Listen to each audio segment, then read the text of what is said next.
iki kesatrian Madukara ya. Oh, kae ketok Wara Sembadra biyo ayune ora nek sing ngungkuli.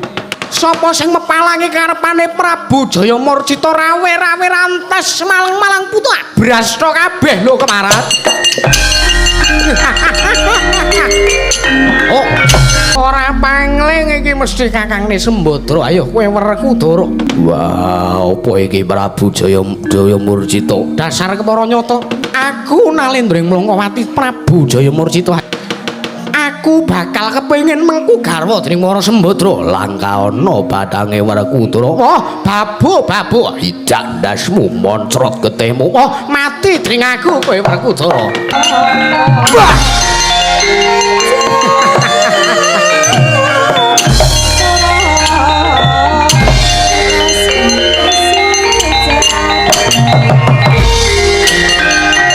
Ayo, sing mlayu kowe Werkudara. Mengko dhisik di Arjuna.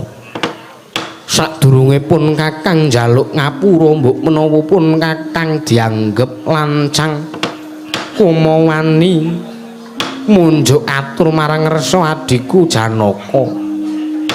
Di mengko dhisik ora kaya adat sabene, ora kaya adat sing wis-wis.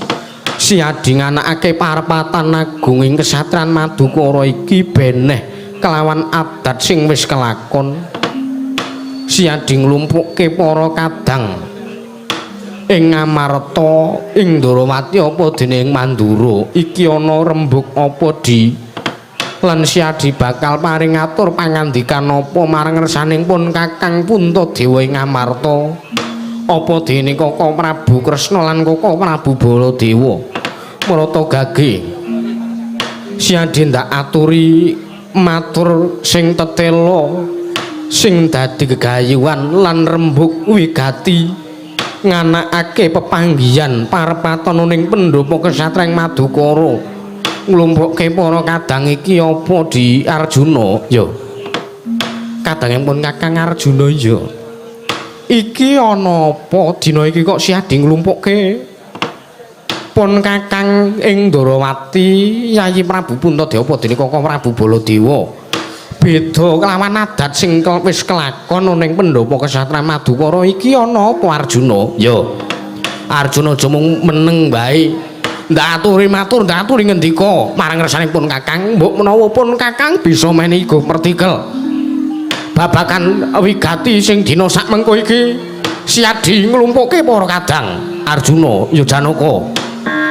Mbok bilih kula sampun kumawantun lancang angrawuhaken paduka sedaya Kaka Prabu tetiganipun wonten ing kesatrian ing Madukara menika Kaka Prabu pancen wonten wigatos ingkang kedah kula aturaken minangka lidah sinambung saking semah kula pun Wara Sembadra inggih lara ireng Kaka Prabu. Lho adiku Wara Sembadra duwe atur apa teka Si Adi Janaka sing kudu ngaturake kelawan pun Kakang lan kena ngapa ora Wara Sembadra dhewe sing matur marang ngersaning pun Kakang ing Ngamarta. Ya Sembadra napa kowe arep matur apa marang ngersaning pun Kakang ing Ndarawati? Ora sandadak liwat garwamu ya kuwi Arjuna mesti wae kowe bisa matur dhewe. Kaka Prabu kula nuwun sewu. Menika mboten namung saking aturipun Wara Sembadra piyambak nanging nalika semanten ugi semah kula pun lara ireng menika ugi tetarosan kaliyan ingkang rayipun Arjuna sak mangke babakan menapa ingkang dipun pepingini.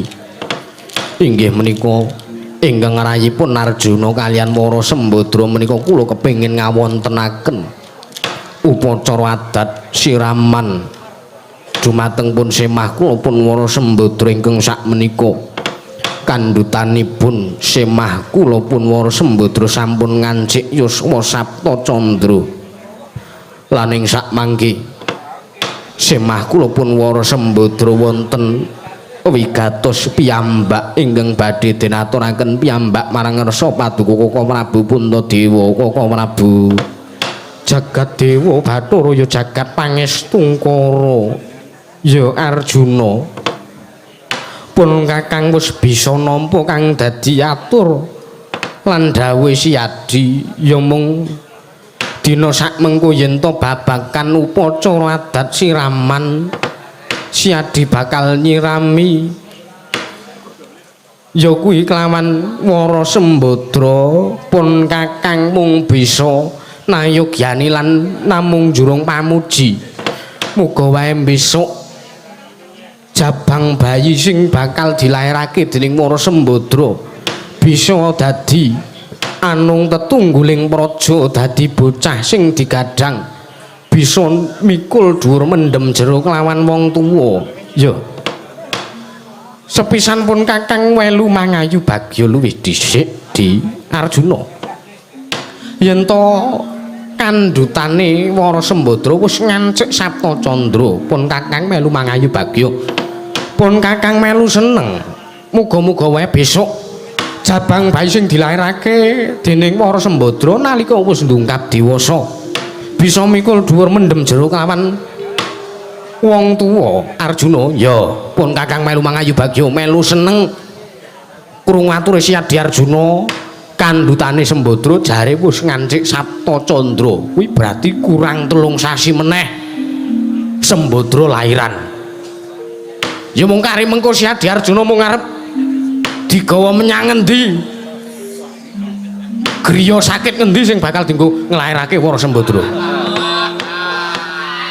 Koko Prabu menika menapa to lha apa Kresna griya sakit menika menapa griya sakit kuwi omah sing ora sehat lha nggih griya sakit menika napa jaman kados ngeten kok enten griya sakit menika cara pundi ya wis ngono kuwi pun kakang melu mangayu bagya sekedhi jumuruh muga-muga wae Sembadra gal gage pinaringan tansah pinaringan sehat bagas waras lan besok ponang jabang bayi sing dilarake Wara Sembadra bakal bisa dadi bocah sing mikul dhuwur mendem jero karo wong tuwa ning Siadi Arjuna mau matur yen ana wigati dhewe lan ana pepinginan dhewe sing bakal diaturake dening Wara Sembadra kuwi apa pun kakang tak krungu Sembadra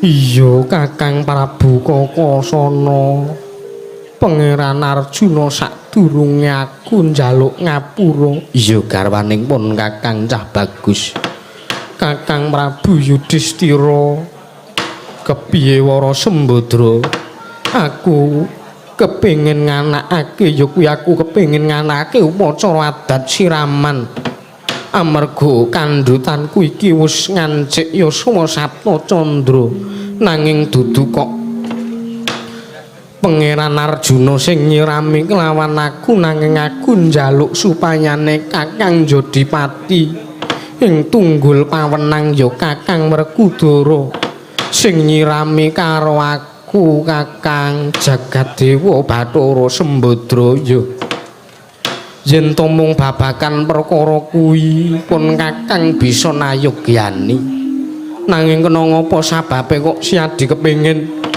sing nyirami kuwi kadangku panenggak merga nalika semana Kakang aku ngimpi aku nyumpena Kakang Werkudara nyirami kelawan aku banjur aku weruh Kakang Werkudara mangku Sang Hyang Candra sumunarte jane lan tumulya nama Bahmasi ing jejabang tumuli aku kepengin disirami dening Kakang Mas Werkudara Kakang Prabu ya to yen to pancen kaya mangkono Arjuna kena ngapa kok Siadi ora utusan Nayaka saka kesatriyan Madukara dhewe supayane prapta ning kesatriyan Jodipati ngaturi kelawan kadangmu panenggak ya Arjuna kenapa kok kowe kena ngapa ora prapta ora sowan ning Jodipati ngaturi kelawan kadangmu panenggak yo kok dadak ngarawuke kadang-kadang tuwa kadang-kadang werda ning Satran Madukara iki sababe apa Arjuna Koko Prabu kula nuwun sewu mbok bilih nalika semanten menawi saged kelampan tartemtu kula sampun kawit wingi sowan wonten ing satraning Jodipati. Kena ngapa Si Adi matur kaya mangkono lire kepiye? Sampun wonten tigang candra menika Kakang Mas Werkudara murca uncat saking kesatraning Jodipati. Duh Koko Prabu menika ingkang dadosaken kula bingung. Menawi sak mangke ngantos Kakang Mas Werkudara mboten kundur malih wonten ing kesatrian Jodipati lajeng ingkang dipun pingini ingkang dipun gayuh dening semah kula pun lara ireng menika sak mangke menawi ngantos mboten kasembadan menawi sak mangke wonten apa-napanipun kula bingung Koko Prabu kula kedah kados pundi. Mila wigatosipun ingkang rayipun Arjuna ngaturaken utawi ngrawuhaken paduka Koko Prabu tetiga wonten ing kesatrian Madukara menika tartemtu namung badhe nyuwun iguh partikel wonten pundi murcanipun tindakipun Kakang Mas Werkudara inggih nunggul pawenang Koko Prabu Puntadewa Koko Prabu Sri Bathara Kresna menapa dene Koko Prabu Baladewa Koko Prabu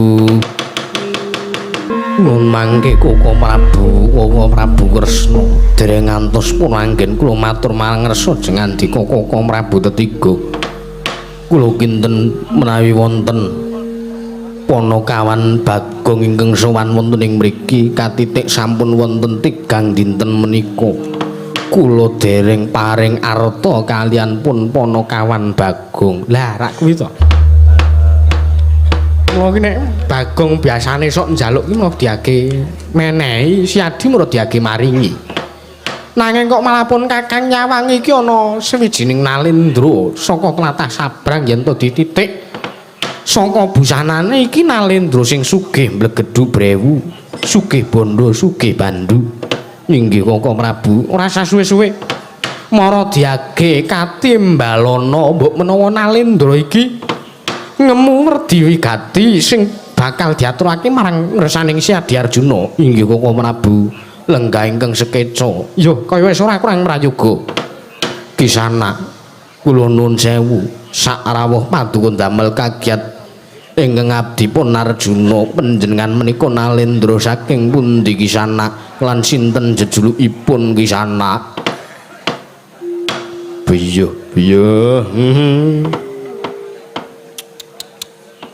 ana wong wedok wah ayune kok ngene wah irunge blangir wah jan edan rambute ireng-reng wah jan alus klimis sampune sun silek po ya nuwun sewu Kisana panjenengan menika guneman menapa panjenengan nalendra saking pundi sinten jejulukipun Kisana? Wah, mentan aku ndi bojo kaya ngene. Wah. Koko Prabu, kula nyuwun dipun jawelaken Koko Prabu Kresna. Wilah. Malah grenengan dhewe iki ngrasani apa senengane iki kok. Woi. Wonten timbalan. Panjenengan iki grenengan apa? Wah. Mboten fokus kula, mboten fokus. Ngapunten. Nyuwun ngapunten, mboten fokus. Mboten fokus kula Raden. Kula mboten napa niku jenenge? Wah, mboten konsentrasi. Lah pokoke menapa niku jenengipun? Inggih Kisana. Panjenengan nalendra saking pundi sinten jejulukipun? Kula. Inggih. Nggih kula nalendra. Inggih. Nalendra ing pundi lajeng sinten jejulukipun? Nun. Nalendra ing pundi lan sinten jejulukipun? Pripun? Nalendra ing pundi lan sinten jejulukipun? Kula. Inggih Kisana. Kula nalendra saking pundi sinten jejulukipun? Ngaten.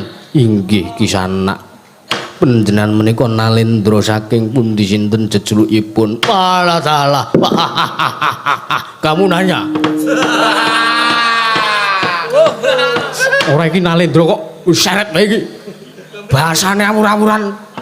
Kula aturi sareh kok Prabu, mangke rumiyin kula aturi sareh. Menika guneman menapa? Kula Nalendra wingking saking negari ing pager wesi. Kula pun Prabu Sonya Sekti. Sonya Sekti. Prabu Sonya Sekti Nalendra ing pager wesi. Kasinggihan mekaten. Lan wigatosipun wonten ing mriki menika menapa kisana? Pripun? Wigatosipun wonten ing mriki menika badhe menapa? Kula nuwun sewu. Menapa leres kula menika sampun sowan wonten ing kesatren ing Madukara? Inggih mboten wonten kalih wonten ing mriki kesatren ing Madukara. Lajeng paduka menika ingkang kekasih Raden Arjuna. Inggih kasinggihan inggih kula. Wah. Lah dalah. Wah, kula mboten bisa berkata-kata. Kula saged pinanggih kalian lelananging jagat lancuring bawana. Bekti kula kunjuk Raden Arjuna. Inggih, kula tampi dawah sami-sami. Nggih. Kula nyuwun pangapunten saderengipun. Menawi anggen kula matur, anggen kula ngendikan radi sungsang menika awit untu kula menika kula pageri. Mekaten kisah. Nggih. Kula pageri saking emas 24 karat. Ngaten. Wonten ing mriki iki kula tretes kali itu niku jenenge inten. Nah, menika niku kula tretes kalih inten. Inggih. Ceplek kula niki 20 gram. Menika kula pikantuk saking tambang ilegal. Menika. Inggih kisahna. Nggih. Lajeng mekutan kula menika linapis Prodomas cap gajah. Menika paling mahal wonten negari kula menika paling larang paling awis piyambak. Mekaten nggih. Jarik kula jumputan. Menika rumiyin anggenipun damel menika nelasaken 7 sura. Ngaten inggih 7 taun laminipun anggen dipun damel. Inggih. Nanging dilalahipun jarik ingkang kula aturaken menika kula wau keri ten negari kula. Mila saking menika anggen kula ngabiyantara wonten ing mriki kula nyuwun pangapunten kula radisen mergi kula namung sarungan. Sarung menika kemawon kula ngampil kalih ratu Gusti kula. Ngaten? Inggih. Nggih nek disebut ratu sing sugih, nggih kula niki nggih sugih. Inggih ngaten. Nggih.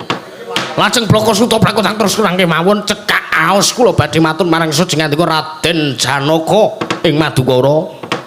Samangke sowan kula sepisan menika tuwi dhateng kawilisanipun Paduka Raden Arjuna. Dalasan garwa panjenenganipun Ibu Sri sinten menika? Nuwun sewu sanes Sri menika sinten? Menika semah kula pun Wara Sembadra. Menika inggih Dewi Wara Sembadra. Inggih menika. Wah. Wah. Bener. Kenging menapa kisah mboten kula namung gumun kasulestianing warni Raden napa niku Senes Raden Dewi Wara Sembadra menika biyo widodari kula nyumurupi wonten widodari sing ngangslupi ngaten inggih mila wonten ing mriki ketingal Sumunarte jane biyo menika ndamel kaum laki-laki merasa terpana dengan kecantikan Sang Dewi Wara Sembadra. Inggih mekaten. Lajeng ingkang wonten wingking kula menika sinten? Kawit wau mireng anggen kula matur namung klecam menika sinten? Menika kadang kula sepuh ing Ngamarta inggih Kaka Prabu Puntadewa. Prabu Puntadewa. Inggih kasinggihan mekaten leres. Wah. Menika ratu ingkang kula idolakan. Liripun kados pundi? Menika ratu sing sabar, mboten nate misuh. Menika. Inggih. Ngibarat ngidak telek ora pendeng. Menika ratu sing paling ikhlas dhewe lair lan batosipun wonten ing ngalam Padang menika nggih sinuwun Prabu Puntadewa menika. Wah, elok. Inggih. Lajeng ingkang wonten tengah menika wingkingipun Prabu Puntadewa menika sinten? Menika kadang kula Koko Prabu Kresna. Sinuwun Kresna. Inggih. Nalendra Titis Wisnu. Inggih kasinggihan mekaten. Walah dalah. Wah, mboten nginten kula bilih kula saged pinanggih pangageng ing tanah Jawa menika sinuwun. Anu Raden. Inggih, sinuwun. Nggih. Aku kok ora dirasani ya iki. Ana liyane dirasani kok. Lajeng ingkang wonten wingkang piyambak menika. Lah. Ora yo seneng aku. Tegese Nalendra iku ramban sindhi Banjiladan. Wingkang piyambak menika sinten? Menika Koko Prabu Baladewa. Prabu Baladewa. Inggih. Wah, iki ratu sing ora wani poligami ya iki. Iblis lanan lha kok ngrasani kafaku. Ngrasani elek karo aku. Koko Prabu sareh Koko Prabu sareh. Nanging Nalendra menika digdaya sekti kalintang jaring perang. Mboten wonten Nalendra sanes. Menika Nalendra ingkang mboten nate mambu penantang. Menika Nalendra sing digdaya gagah pituksa sekti kalintang jaring perang. Urung sida mathak ndiase aku. Nang arep ngelek-elek ngrasani elek bareng ngono ngalem. Yo, sing tak wene pangapura kowe, Prabu Sanya Sekti. Inggih, lajeng wigatosipun menapa? Sepisan kula dipun jawuhi dening ratu Gusti kula supados sowan wonten ing Satrayan Madukara. Mangke rumiyin sinuwun panjenengan menika Nalendra teka nggadahi ratu Gusti.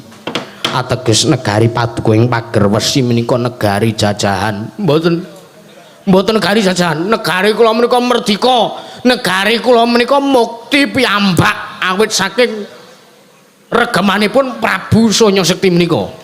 Nanging Paduka ngendika bilih Paduka nggadahi ratu Gusti. Ateges panjenengan taksih nggadahi sesembahan. Menika ateges negari Paduka menika negari jajahan saking ratu Gusti Paduka. Mboten jajahan. Negari kula menika madeg piyambak. Kula ingkang babat alas, kula ingkang ngedeke negara, kula ingkang ngedeke kraton gotong royong kalian kawula kula. Gini menamung pendak-pendak warsa negari kula menika saking negari kula ngaturaken glondrong pangareng-areng peni-peni raja peni guru bakal guru dadi kula aturaken dening ratu Gusti kula. Ah inggih menika naminipun naranipun negari jajahan. Mboten jajahan. Kula pun matur wong salwangsul negari kula merdika. Negari kula menika mboten sanes negari jajahan. Nggih meng kula ngaturaken glondhong mangareng-areng peni-peni raja peni dumateng ratu Gusti kula.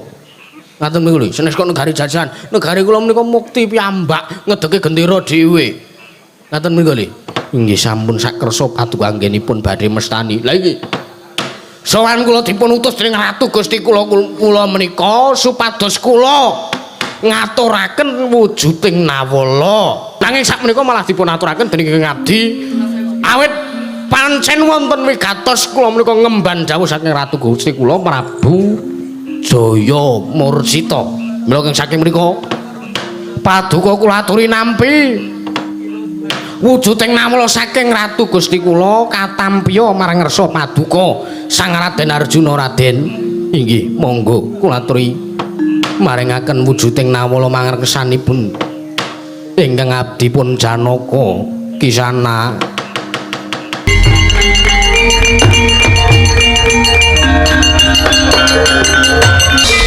Arjuna kena ngapa diteka mregadak katon abang netrane si Adi Janaka. Ya Arjuna eneng apa isining nawala kepiye? Janaka piye? Kuwi kepiye Kresna? Kuwi kepiye kok muring-muring? Mungkin Koko Prabu mengke rumiyin. Mengke rumiyin sing bergadak sing emosi kono kok sampean sing muring-muring niku pripun? Lho jenenge iki teges pun Kakang ki duwe rasa empati. Menika basa menapa mrek wis wah edan Arjuna ki eneng apa Arjuna? Koko Prabu mboten nginten babar pisan. Nawala ingkang dipun aturaken dening Prabu Sanya Sekti menika ngemu werdi ingkang natoni manahipun ingkang rayipun Arjuna. Aduh, Sanya Sekti pancen iblis lanat. Isining Nawala kepiye Arjuna? Isining Nawala Sang Prabu Jaya Murcita kepengin ngayonaken semah kula pun Wara Sembadra badhe dipun lamar badhe dipun pundhut garwa minangka pramesa wari ingkang njejeri lenggahipun Prabu Jaya Murcita wonten negarinipun ing Plangkawati Kaka Prabu. Iblis lanat! Manus maning jajalan ceketaning bana iblis lanat menungso ora tatanan kowe. Sanya Sekti. Wonten balasipun Paduka mrebake kalawan ingkang abdi pun Sanya Sekti ing pagar wesi. Musik tak takon. Aku tak takon karo kowe, jroning kowe ngaturake Nawala kae mau sing bakal sing wis diwaca karo Arjuna, kowe ngerti isining Nawala apa ora? Kowe ngerti isining Nawala saka Ratu Gustimu Prabu Jaya Murcita apa ora? Babar pisan Brakasuta blakutang terus terang mboten mangertosi isining Nawala ingkang dipun paringaken dening Ratu Gusti kula pun Prabu Jaya Murcita. Apa ning tengah dalan Nawala kae mau mbok suwek banjur pok buka isining Nawala? Babar pisan mboten sinuwun. Kula namung estu mundi dawuh kula kedang ngaturaken wujuding Nawala dumateng Raden Arjuna ingkang sakmangke badhe dipun waos dening Sang Raden Arjuna. Kula piyambak mboten mangertos menapa ingkang dipun sedya dening Ratu Gusti kula pun Prabu Jaya Murcita. Lantaran Nawala kula menika kala wau sinuwun. Kusik tak takon. Bagus berarti ateges kowe nek kowe dadi nayaka praja sing mituhu dawuh Ratu Gustimu. Ning kusik. Apa Ratu Gustimu kuwi ora mikir? Apa Ratu Gustimu kuwi ora ndelok? Apa wis picak penyawange Ratu Gustimu? Lho, Paduka ndika kados mboten. Ratu Gustimu kepengin ngayonake bojone adhiku Janaka, ya kuwi Wara Sembadra. Pengen ngayonake adhiku lara ireng. Apa kowe ora ngerti nek lara ireng kuwi wis nggone Janaka? Apa kowe ora ngerti nek Sembadra wis dadi bojone Janaka, Janaka wis duweni lara ireng? Lah kok teko dilangap-dilangap Ratu Gustimu kepengin ngayonake lara ireng apa wis picak penyawange Ratu Gustimu? Sanya Sekti.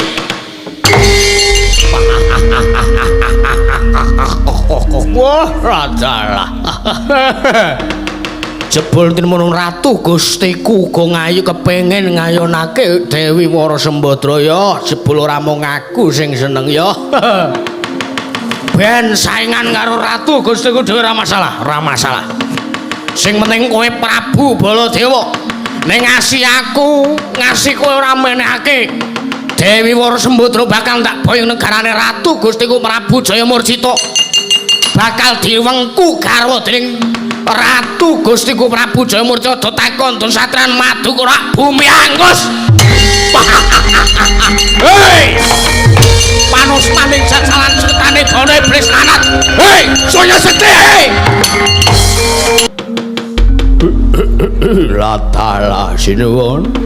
Paduka ngawe sangjaning para wadya bala ingkang abdi pun Kunjara Yaksa Cemadung dawuh suring ingkang abdi ingkang tumengguan Cemadung dawuh sinuwun. Ingkang abdi ingkang tumengguan Cemadung dawuh nggih. Suring ingkang abdi keprajuritan Nyadung dawuh timbalan Paduka sinuwun Prabu Sanya Sekti. Ingkang abdi Batur ding, aku guru batur kok ingkang abdi. Kula Cemadung dawuh sinuwun Paduka ngawe ingkang abdi pun bilung Sangya para wadya kula wonten ing tapel wates kesatring Madukara menika wonten wigatos menapa? Kados pundi? Kabul kawusana patu anggenipun badhe mboyong nggih menika pun Dewi Wara Sembadra apa nggih kelakon? Nggih sinuwun. Ingkang abdi pun Catu Guru Cemadung dawuh. Kok Nun bilung kula wonten dawuh edan keparat dina samengko nalika semono aku wis kelakon ketemu karo sing jeneng Janaka, wis kelakon ketemu karo sing di karepke dening Ratu Gusti awake dhewe ya ki Sinuwun Prabu Jaya Murcita. Ya kuwi Sang Dyah Ayu Wara Sembadra. Pripun barange sae mboten prodake? Wah, biyo lho, wah. Edan ana wong wedok ayune kaya ngono ora ana sing bisa ngungkuli. Ayune Wara Sembadra. Sak negaraku yen to kenya ning negaraku Pager Wesi ora ana sing bisa ngungkuli. Ayune Wara Sembadra. Lah nggih karang niku arep wis tuwa nggih ayu kaya. Iya. Ayo kepiye wae jebolan Jodipati ya Lung. Udu kuwi. Kowe iki jebolan trah Mandura kok jebolan Jodipati.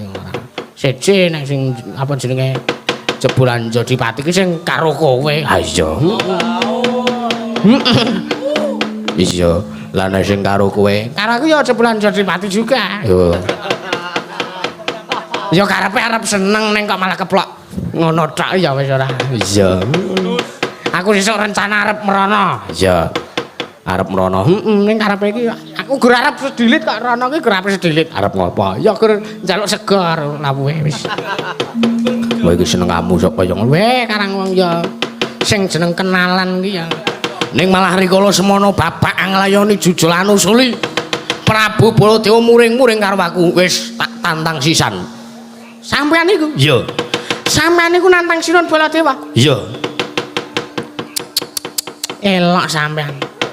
Ning atase sampeyan niku Nalendra wingi sore agi wae didandani mekutan kaya ngono wis wani nantang Baladewa ben tak gawe kendel sisan. Tak gawe kendel sisan Baladewa tak tantang. Njur sakmenika karepipun Togok wonten timbalan. perintahno barisaning Purwadyabala supaya mbudhalake barisaning Purwadyabala. Nggih, ngestakaken dawuh. Tumenggung Sudyabala tumuju ana ing kesatran Madukara mboyong Dewi Wara Sembadra. Nggih, ngestakaken dawuh nyuwun pamit madal wasilan sinuwun. Ngati-ati aja kaya bocah cilik. Tumenggung Sumbang Surajigja ngaglah ngregancang kaya ndomentang kaya gendewa keparat. Iki ana satra kandhet ngiyayet brengosing uler gritu mangke kuping kiwa tengen sapa kowe Gus aja mati tanpa aran. Takon karo aku satra ing garba Ruci Senopati Ndrawati. Raden Haryo Setyaki tambak yudha Yuyudana Wresniwira Singa Mulanjaya edan jenenge akeh. Bali takon karo kowe sapa? Takon karo aku Tumenggung Panigas Jangga. Tumenggung Panigas Jangga ya dasar para nyata wadyabalane Prabu Sanya Sekti. Apa apamu tumuju menyang rene dampyak sawadyabalamu bakal tumuju ning kesatran Madukara mboyong Dewi Wara Sembadra. Ayo aja dadi pepalange lakuku sak wadyabalaku. Nek kowe tetep malangi lakuku sak wadyabalaku aja takon dosa. Kesatring Madura bumi angus rawe-rawe rantas malang-malang putung cangkeman.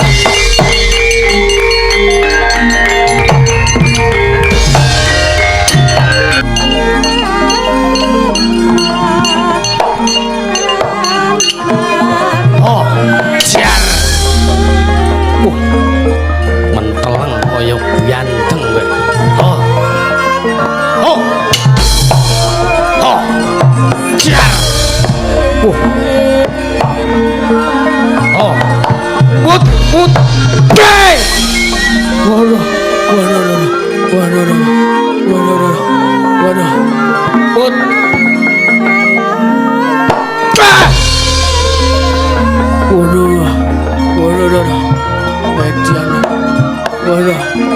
Waduh. Mut. Sanjak gasmu. Bah. Mut.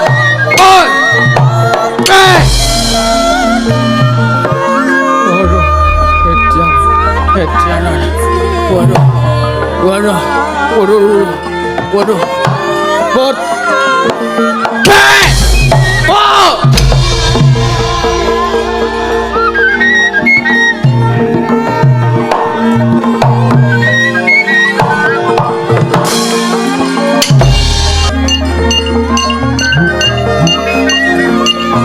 Oh, jai, mut, jar, sanjak, mut, jar, ayo, jar, mut, janane, waduh, mut, jar aku, mut, jar, gue. Aduh mati tenan aku. Put. Sikep. Oh. Bujat. Hei. Put. Put. Hei.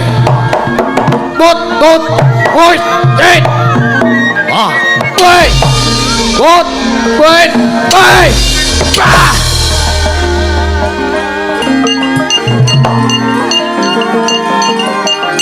Oh, Jai, Put.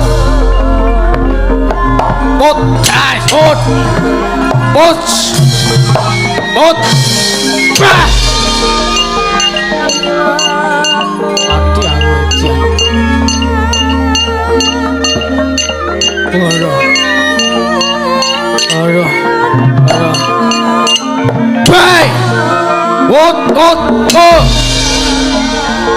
Oi. Oh. Oh, jar, jar, jar aku. Oh, hei, hei, oh, oh, oh, oh, jar. As.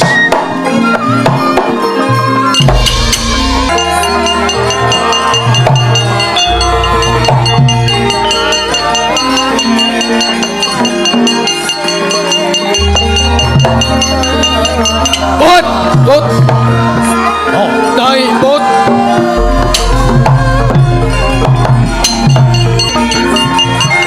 Wah. Gede tamu ya. Oh, oi. Oh. Bút. Bút. Bút. Bút. Bút.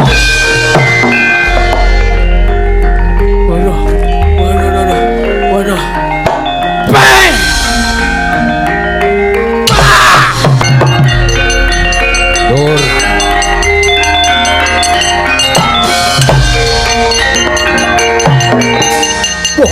Oh, jar.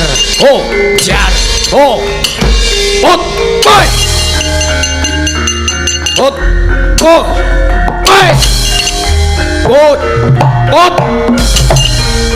Waduh.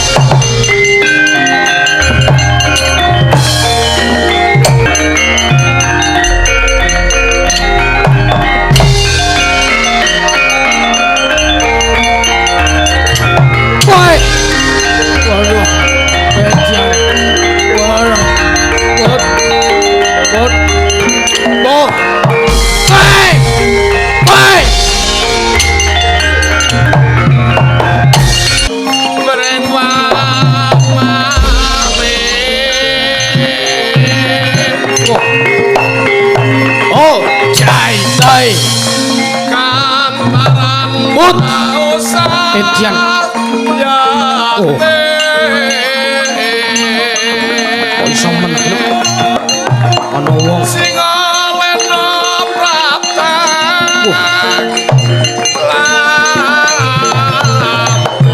Oh, jar. Oh, jar. Oh, jar. Oh. Put melang nebak jodoh.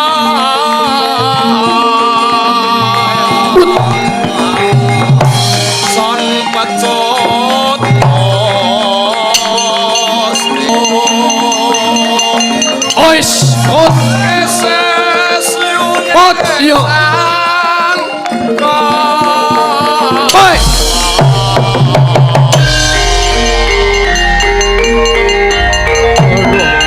waduh,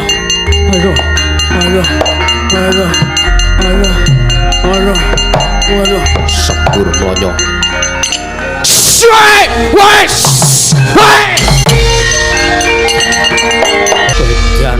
Diane dan biyo salah togok pripun sampean maju kok malah mripate bering napa sang wanggur sampean hus senengamu nuduh sing ora-ora lah mbok menawa wong sampean ki nglidik arep wis dipasrahi dadi ratu ya sutet melanggar peraturan agama dan negara kowe iki malah ngopo tolong ceramah jemuahe wingi ben aku las kak anu Gok. Ha iya.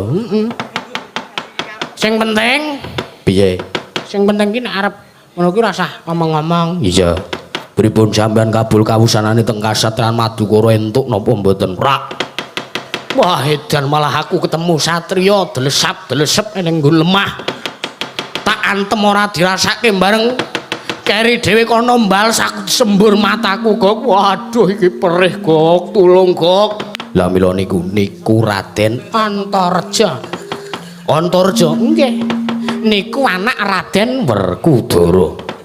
Niku sekti Kalintang jayaning perang. Niku yakin niku. Raden Antareja niku nek mangantem mboten dirasake ning nek kono genti bales mesti wae nyembur. Lah sasarane ula kobra niku sing disembur mata. Antareja kuwi kok Nggih. Durung nek sampean kepethuk adine Antareja sing jeneng Gatotkaca. Wah, Aku wis tau krungu jeneng Gatotkaca. Nggih, kula nggih nate mireng nembe disebut kok ya. Niku Raden Gatotkaca niku saya mbebayani. apa ya? Iya, anu nggih. Anu nggih, heeh. Niku Raden Gatotkaca niku gaweane ngambah Nirgantara nek weruh musuhe tanpa pikir panjang Raden Gatotkaca medun set kaya elang bagaikan elang disaut endase wer gawa teng antariksa dikeluarke gulune wer potol gulune twol dugang awake medun ning lemah buak ning nggon jugangan dipendem muter sampe nek ajeng ngeyel kula kandhani nggih mang maju mang golek Ndara Gatotkaca nek ajeng potol ndase ndasmu kuwi ndas kula dhewe. Ha iya, Nggih, durung sampean ketemu adine sing ragil jenenge Bambang Antasena. Anu napa niku? Antasena. Ah, Antasena. Niku saya le gleleng, saya le kementhus, saya le kemenyek. Antasena niku. Antasena kuwi nggih. Niku sapa-sapa men diwaneni kok ora nek sing diwedeni. Lah mbok demi apa? Demikian. Yakin niku. Niku le wedi meng karo penjaipong. Yakin namun. Antasena kuwi nggih. Seprene ya urung gelem rabi. Karang ya cah ndlogok. Ha iya. Mendho. Wis gaweane rono rene ming kulon ngetan karo kancane ming cah loro boncengan wis mbuh blayang wis ora cetha kae. Iya. Nek kon perang Iya, Pak. mangkat. Mulih-mulih ya wis gawa nyangking ndas uwang. Oh. Raden Antasena niku saya mbebayani. Nek Raden Gatotkaca niku Iso mabur, Raden Antareja iso nyembur. Nenek Antasena iso apa-apa. lho, Iso apa-apa kepiye? Ya iso ambles bumi, iso mabur, ya iso nyembur lho, ora gleleng. Anak Werkudara sing paling ndlogok, paling pinter dhewe ya mung Antasena kuwi. Yakin wis ta. Paling mendho ki ya kuwi. Wah, ngono kok nggih. Njur caraku supaya bisa ngalahke bocah-bocah telu kae kepiye? mboten enten carane nek sampean ajeng ngalahke. Lha wong mengibarkan bendera putih. Lho. Edan. Njur aku kudu kepiye saiki langke pun nunggu napa niku saat yang tepat kemawon untuk sampean dipanggil sama Yang Maha Kuasa lantaran bocah-bocah mereka itu.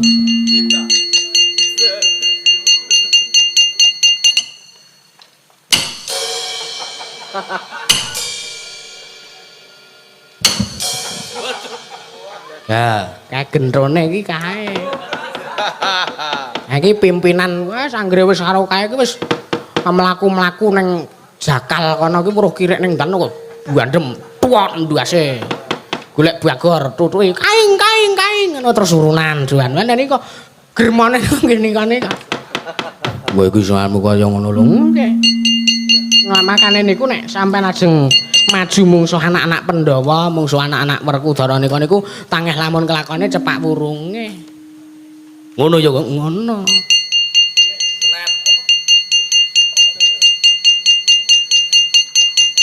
Ora pok elekke kok. Nggih pun kula elekke ning ngeyel kok. Lah sing ndombani sing ndukung malah niki. Niki lho sing jeneng Togok niki malah ngakon maju mawon sinuwun nika Antareja nika wong tlonga-tlonga, wong ora ndidik kadikdayan ora ndek kasekten. Ngomong ngono tenan to, Guk. Nggih pun tamur.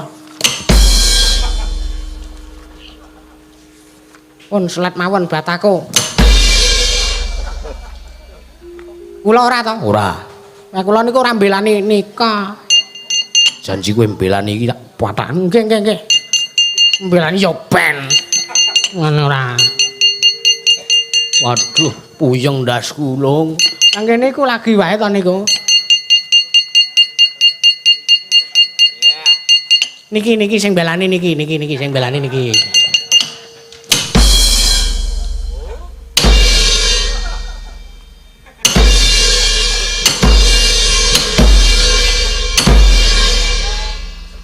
Kowe belani. Mboten belani.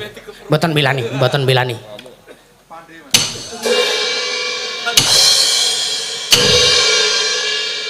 Loh, Kepleset.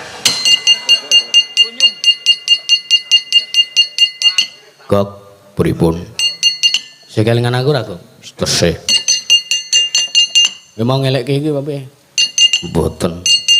Niki sing ngelek. Mboten. Kula niku pun bertahun-tahun sawung karo Ndara Antasena ki ora tau kek ngapusi. Sing belani iki Togok apa Bilung? Tok Bilung. Ora usah duding-dudingan, kowe ya kowe. Kowe ya kowe. Kosek ora usah rebutan iki sing belani iki Togok apa Bilung? Togok Bilung. wis sing men adil apike ngene. Sing kari dhewe ngene. Dan aku malah diambung niku. Njur iki kudu piye? Wangsul mawon, Dek. Wangsul mawon. Edan.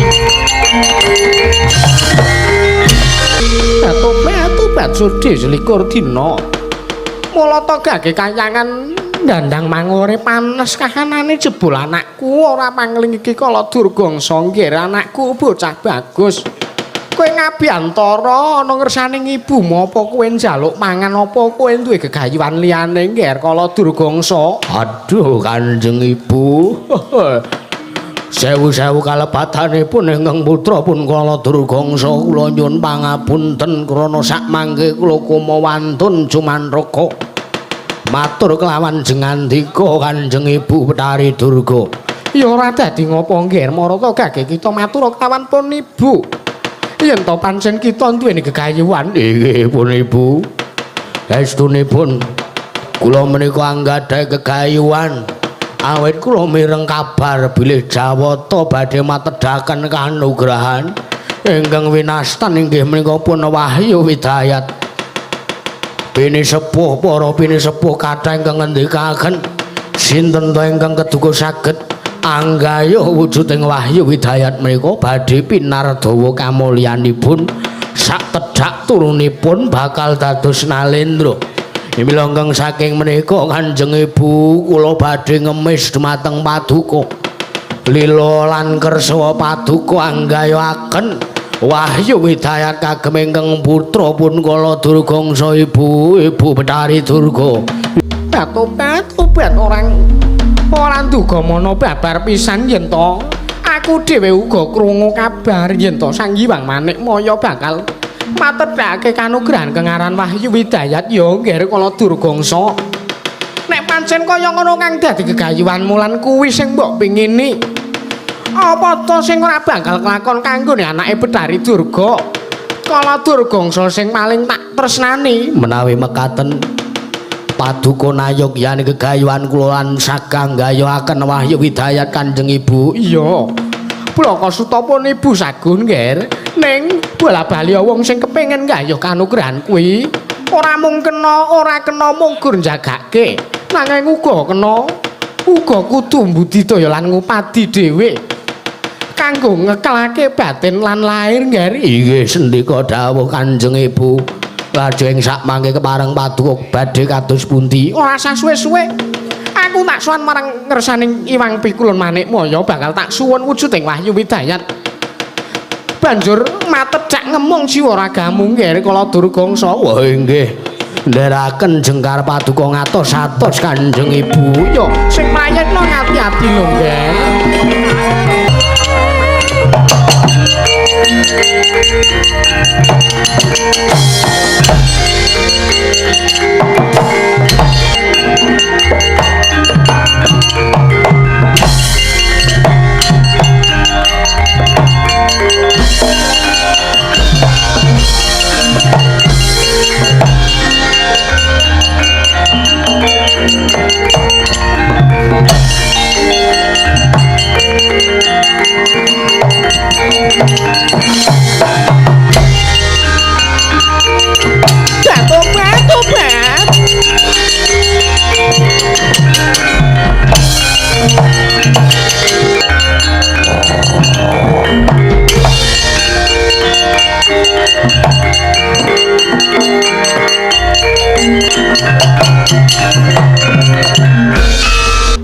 Kados pundi Kanjeng Ibu menapa sampun kasempatan anggen paduka nggayuh wujuding Wahyu Widayat Batu-batu sing gedhe pangapuramu ya Ngger.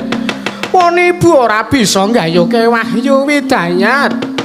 Aduh kados pundi sababipun menapa mboten saged anggayuhaken Wahyu Widayat Rikala semana nalikane ana ing Dirgantara ana ing antariksa sekawit aku bakal budal sowan marang ngersaning Sang Hyang Manikmaya. Kedadak ana ing antariksa aku ketemu ora pangling ya kuwi Bathara Widayata bareng weruh aku. Kok mak klepat mlayu lho kala durgangsa aku ora iso nggayuhke, Tak uyak ora kecandhak mula kang saka kuwi uyaken dhewe upadinen dhewe. Aduh ora salah. Oh, aja mlayu kowe Wahyu Widayat. Aduh Kakang Mas Werkudara. Teka paduka sampun kundur malih wonten ing kesatriyan Kakang Mas Werkudara. Kula ngaturaken panuwun ingkang tanpa pepindhan. Dinejeng andika taksih kersa sakbiyantu kalawan ingkang rayipun Arjuna ing Madukara Kakang Mas Werkudara. Wah. Jrampura ngene apa? Lah kok teko kowe ngaturi utawa nimbali kelawan rawuhku kowe utusan Ponokawan supaya goleki menyang endi dunungku eneng apa Janaka. Nuwun sewu Kakang Mas. Sakmangke kula nedya nyuwun pirsa. Paduka menika tindak dhateng pundi? Teka murca nilar kesatriyan ing Jodipati Kakang Mas. Aku lunga tapa? Tapa wonten ing pundi? Ana telenging alas. Wigatosipun aku nggayuh merga aku krungu kabar yen to Jawata bakal matedhake wujuding kanugrahan kang aran Wahyu Widayat. Ujaring para sepuh ngendikake yen to sapa sing keduga bisa nggayuh wujuding Wahyu Widayat bakal pinardawa kamuktene sak tedhak turune Werkudara, sak tedhak turune Pendha bakal dadi nalendra kabeh. Banjur aku ulah teki mandhenging tekad lan batinku tumuli Wahyu Widayat wis manjing ana anggane Werkudara Janaka. Nderek mangayu bagya seketi jumuruh Kakang Mas Kaka Prabu Puntadewa. Menika Kakang Mas Werkudara sampun kundur malih. Duh di Werkudara melu seneng pun Kakang ngrungokke critane Si Adi. Yen to Si Adi nggayuh wujuding Wahyu Widayat. Puntadewa kakangku iki ora mung crita. Deng iki kasunyatan besok sak tedhak turune Werkudara bakal dadi nalendra kabeh lan bakal pinardawa kamulyane. Iya ya dipun Kakang melu mangayu bagya. Werkudara pun Kakang melu mangayu bagya. Ya Werkudara melu mangayu bagya aku. Mergo kowe wis nggayuh wujuding Wahyu Widayat, besok sak tedhak turunmu bakal dadi nalendra kabeh sak anak-anakmu. Banjur iki ana apa? Teko kowe nimbali karo aku. Kakang Mas Werkudara, Jlamburung adhiku piye? Sampun wonten tigang candra menika paduka murca. Lajenging sakmangke wonten krentek lan niyat Anggen kula kepengin ngawontenaken upacara siraman dumateng semah kula rayi paduka pun Wara Sembadra inggih lara ireng ingkang kandhutanipun sampun ngancik yuswa Sapta Candra nanging dumadakan rikala semanten Sembadra nyumpena panjenengan mangku Sang Hyang Candra katon sumunar tejanipun tumuli wonten mobah musi ing jejabang semah kula pun lara ireng kepengin dipun sirami dening paduka Kakang Mas Werkudara mila kang saking menika kersa lan lila paduka Kakang Mas Werkudara sak biyantu kaliyan ingkang rayi pun Janaka kaliyan semah kula pun lara ireng Kakang Mas Werkudara Kakang Mas Bratasena Werkudara kena ngapa si Adi kok malah greng-greng kaya ngono Werkudara ngapa sajak kok tak sawang saka kene ndak rasake kok kowe wegah yen teko nyirami Sembadra barep apa Werkudara jlitheng Werkudara kepiye ora leraku wegah nyirami karo Sembadra kuwi ora ning aku wis nampa wujuding kanugrahan ya kuwi Wahyu Widayat dawuhe Narada kakekku aku ora kena cecaketan kelawan wong wadon 40 dina 40 bengi nadyan to kuwi garwaku dhewe merga yen to aku nganti nerak pacak nerajang pepajo aku bakal kelangan kekuatan ing kanugrahan gedene aku bakal koncatan kanugrahan Wahyu Widayat kuwi mau engko sik Werkudara tak takon kowe nggayuh Wahyu Widayat kuwi arep kok nggo sapa wah sakku tedhak turune Pandhawa jajal tak takon Wahyu kuwi nek nganti kowe gelem nyirami Wara Sembadra Wahyu mesti bakal loncat yo sing jeneng wah kuwi tiba mesti ora adoh saka ngwite Wahyu kuwi mau mesti wae bakal loncat tumuli manjing anggane jabang bayi sing dikandhut dening Wara Sembadra ning aku wegahe sebab apa mengko aku koncatan Wahyu Widayat koncatan mbok yo ben jare tak takon jajal Werkudara tak takon kowe mau nggayuh Wahyu Widayat arep nggo sapa sanggo tedhak turunku sanggo anakku kabeh besok bakal pinarda kamulyane bakal dadi nalendra kabeh lah tak takon anake Wara Sembadra kuwi anake sapa anake Janaka ya anake mbarep ya anakku ya anake kembar lah sing mbok karepke sing mbok aturke anakmu besok bakal pinardawa kamulyane bakal dadi nalendra sak tedhak turune kuwi apa ming anakmu tok apa ming anakmu apa ming Antareja Antasena Gatotkaca tok sing arep mbok bakal dadekke nalendra sing bakal mbok mulyake sak tedhak turune mikira lho kowe Werkudara nek pancen kaya ngono sing dadi kekarepanmu yen to nganti ana apa-apane sing dumadi karo Wara Sembadra sing tak salahke mung Werkudara lan aku wis ora gelem ngaku yen to Werkudara iki kadange nata Ndrawati nek ngasih kowe nyelaki kang dadi karepane Sembadra wah Kresna kakangku banjur aku kudu kepiye banjur aku kudu piye aku wegah koncatan Wahyu aku wegah koncatan kanugrahan Kakang Werkudara aku njaluk kanthi banget yo Kakang merga yen to iki mengko nganti ora kelakon panjenengan nyirami kelawan aku yen to nganti ana ciri getheke anakku sing gak kandhut iki sing tak salahke udu sapa-sapa ning sing tak salahke mung Kakang Mas Werkudara lho Kakang iya Werkudara pun Kakang uga ora bakal nyalahke sapa-sapa pun Kakang bakal nyalahke si Adi Werkudara merga nggayuh kanugrahan mung dienggo mukti dhewe ya semono uga aku ora kok ateges aku rubu-rubu gedang melu pangandikane Yayi Prabu Puntadewa ning aku uga bakal nyalahke Werkudara yen to nganti Werkudara ora gelem nuruti apa yang dadi karepane Sembadra ya semono uga aku apa meneh aku sing kakangne Sembadra aja meneh kok Yayi Prabu Puntadewa aku kakangne Wara Sembadra ora trima nganti mengko anake Sembadra yen to wis lair ning alam padang bakal ana ciri getheke kabeh iki merga Werkudara yen to nganti ana ciri getheke kabeh sing disalahke Werkudara wah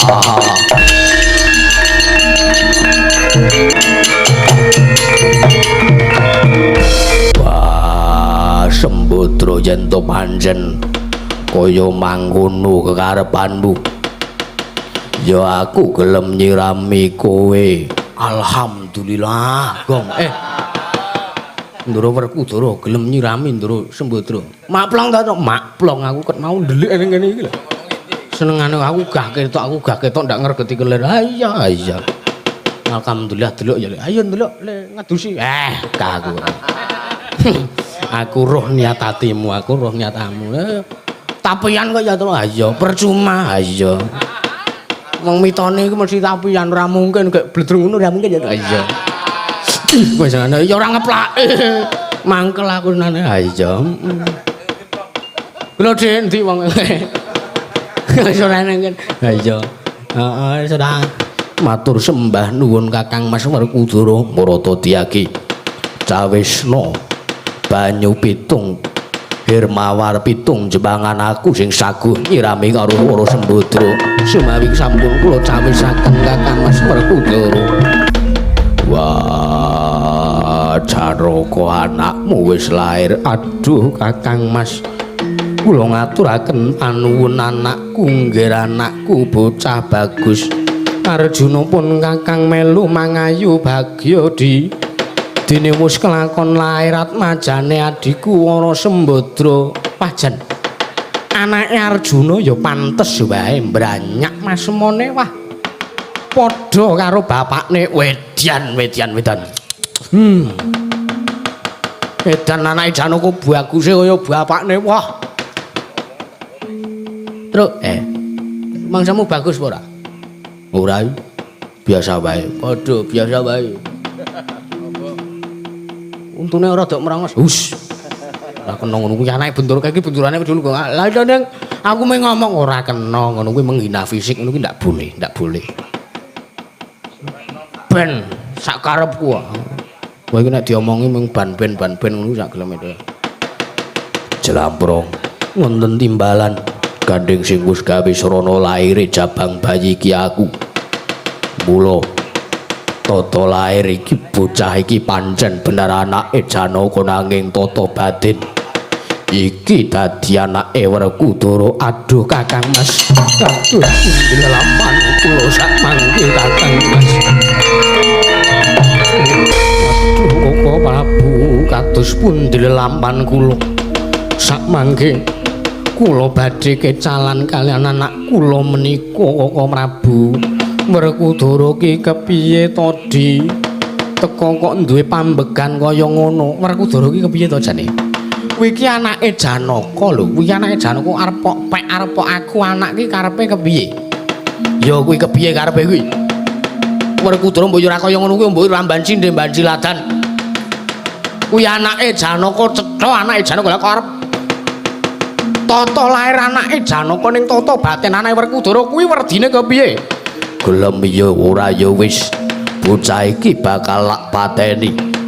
Aku luwih milih kanugrahan tinimbangane bocah iki. Aduh Kakang Mas, inji sampun kula nderek kersa paduka Kakang Mas. Gandeng iki anake Werkudara. Mula sing bisa jenengi lan sing menang menehi pusaka asma ya mung Werkudara. Lan seksenana jagat sak isine bocah iki anake Werkudara. Mula tak wenehi jeneng Bimanyu sineksen jagat sak isine.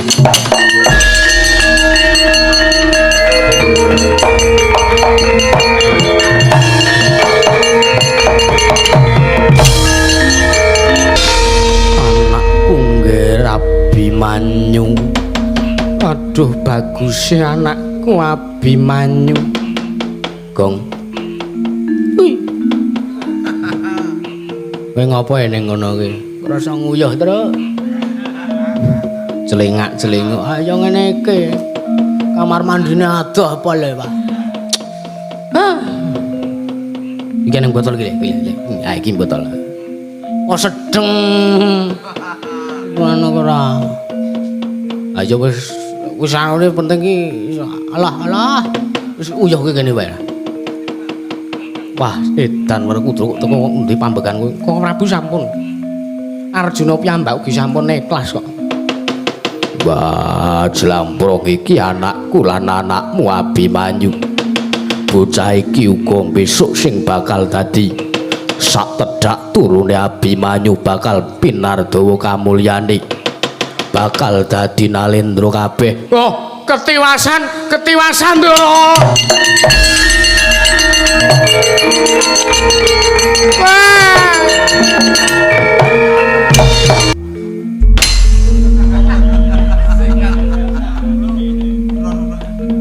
Ora ngantel aku ora. Kowe biasane sok ngantemi aku, ora aku wis ora. Enggak aku. Emoh aku. Petruk ana apa, Petruk? Ketiwasan, Bro. Ketiwasan kepiye? Wonten ing Jawi kesatriyan Madukara geger wonten Nalendra bagus pideksa, gagah cilik pideksa. Ngamuk punggung sura tamtoh nirbaya nirwikala. Ah niki nek mboten ditandangi mboten rampung lho, Den.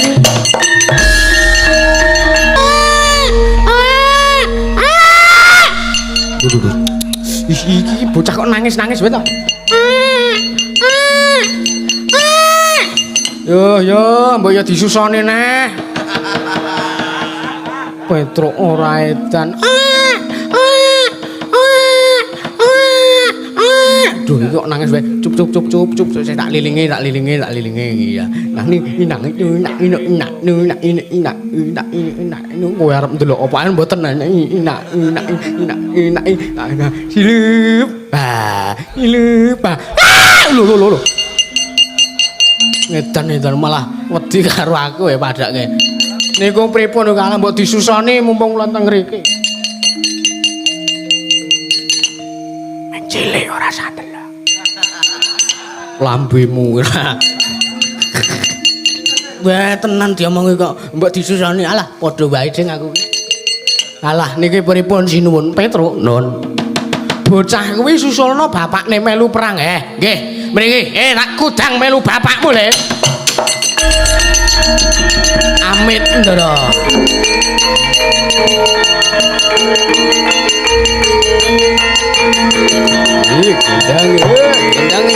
Gendang yo, Dedek.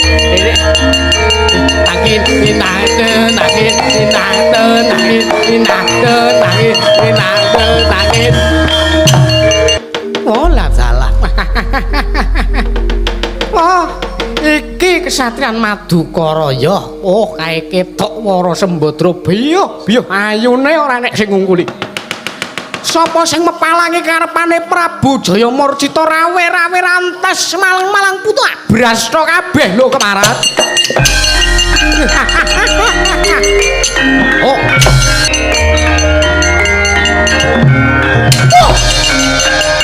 Katalah.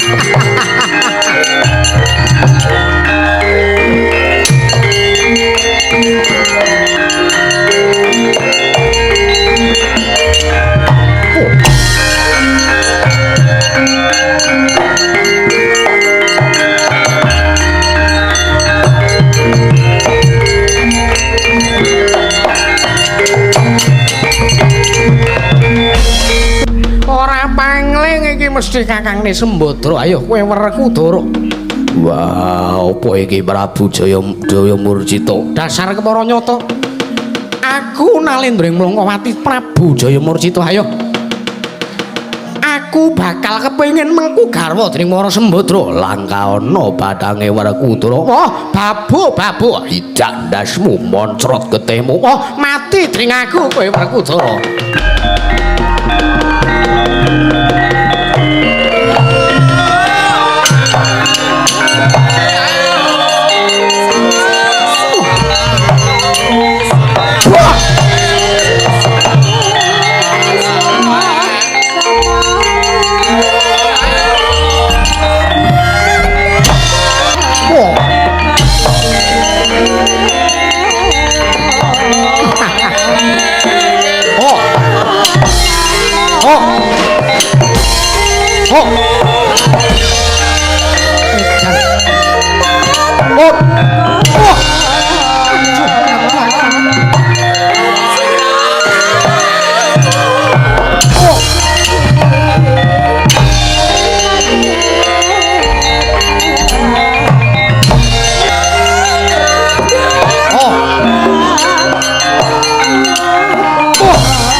niki nangis wae. Kuwi bapak kuwi bapak kuwi. Ah, diem nah. Kuwi bapakmu sing bagus dhewe. Truk, kok dipatekke alarmku iki, Truk? Nganyi wae apa iku. Weh, kuning. Nah, velok barang campur slendro. Ah iya. Petro iki aku kon ngopo? Niki sampean tinggal nangis wae kok monggo mang gendong nggo Den. Wah, iki tak gendonge Petro.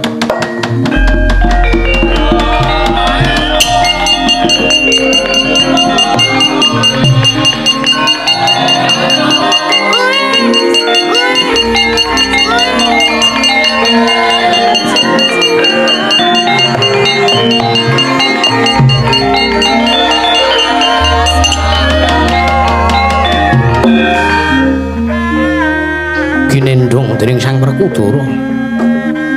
Nalika semanten Sang Bimanyu den gendong dening Sang Raden Werkudara kaya lama ing ibu ingkang gendong kang putra. Nalika semanten kaelaning jagat gaweaning para dewa.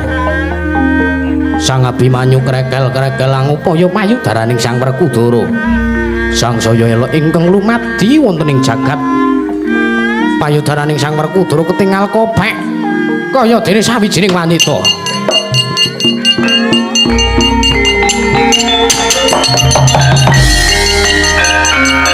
Duh. Waduh.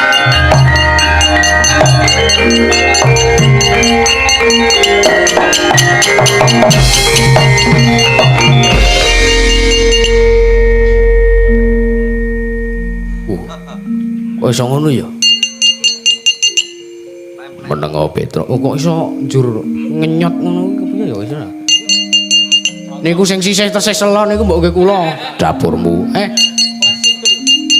Ora edan weh. Pun pokoke Jaya Murcita niku kedah mati. Mbuh kepiye saranane lho, Den? Ya Petro. Pokoke kudu mati kok.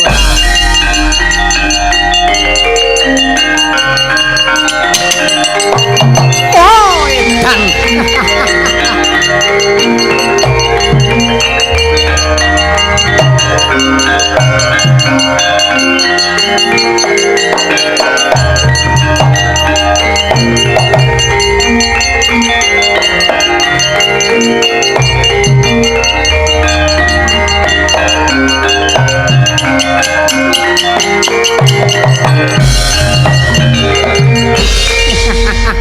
Wong edan kowe wong Bambung. Bapak-bapak, apa bojomu ora gelem ngopeni anakmu ngono kowe perang kok karo momong. Kowe perang kok karo momong iki ayo. Kene sisan, iki mesti anake Sembadra karo Janaka. Ayo kene. Tak patenane sisan, tak buange ana segara bocah iki. Dimen mati. Ora bisa nyumurupi kahanan alam padha.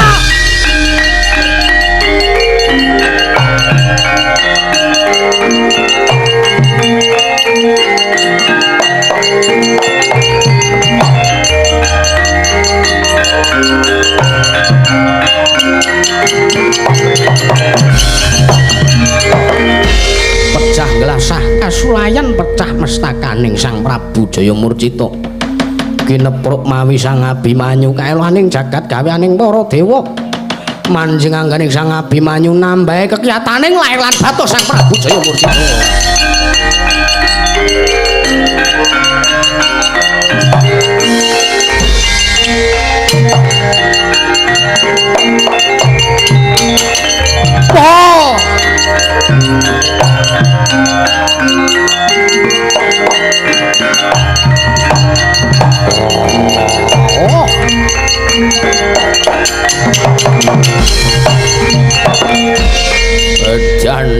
Edan. Aku nyawang Wahyu Widayat melayu ning anggane Werkudara. Ayo Werkudara ndi Wahyu Widayat tak jaluk.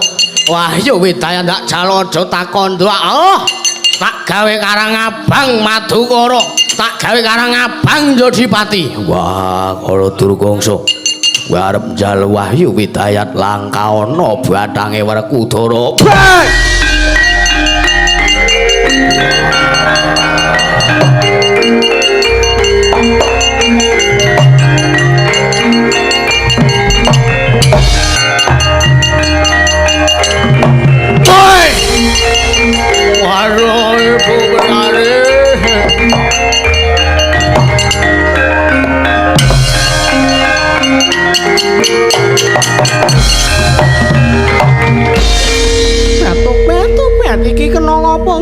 Kala Durgangsa. Kowe kok malah kaya ngono? Aduh Ibu Betari, kula mboten saged ngrebat Wahyu Widayat. Malah ing sak mangke Werkudara sampun gayung wujuding Wahyu Widayat. Elokipun kawontenanipun Werkudara nggendong bayi. Bayi den keprukaken ing sirah kula kuntal tebih. Dawah wonten ing dandang mangore batobat. Kewanen kowe Werkudara aja Kala Durgangsa sing mbok tandangi iki Durga tandang ngono lho Werkudara.